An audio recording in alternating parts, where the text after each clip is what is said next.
আসসালামু আলাইকুম ওরহমতুল্লাহি ওবরকাতুহু।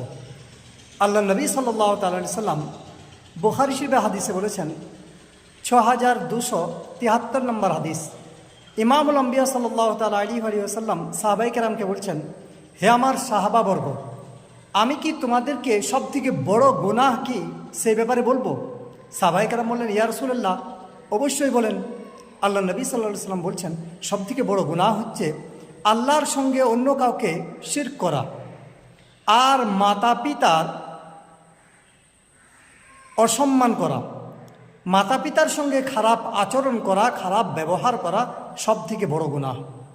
শিরক কত বড় গুনাহ আল্লাহ সুবহানাহু ওয়া তাআলা পবিত্র কোরআনুল মাজিদে সূরা মাইদার 72 নম্বর আয়াতে বলেছেন, ইন্নাহু মান ইউশরিক বিল্লাহ ফাকাদ হারামাল্লাহু আলাইহিল জান্নাহ ওয়া মাওয়াহুন নার ওয়া মা লিয-যালিমিনা মিন আনসার। নিশ্চয়ই যে ব্যক্তি আল্লাহর সঙ্গে অন্য কাউকে শিরক করবে, আমি আল্লাহ তার জন্য জান্নাতকে হারাম করে দেব। ওয়া মাওয়াহুন নার, তার চিরস্থায়ী ঠিকানা হচ্ছে জাহান্নাম। ওয়া মা লিয-যালিমিনা মিন আনসার, এবং জালিমের জন্য কোনো সাহায্যকারী নেই। আর মাতা পিতা কত সম্মানিত জিনিস। আল্লাহ নবী সাল্লাল্লাহু আলাইহি ওয়াসাল্লাম সুনানে নাসাই 3106 নম্বর হাদিসে বলেছেন, ফাইনাল জান্নাতা তাহতা রিজলাইহা, জান্নাত তোমাদের মায়ের পদতলে রয়েছে।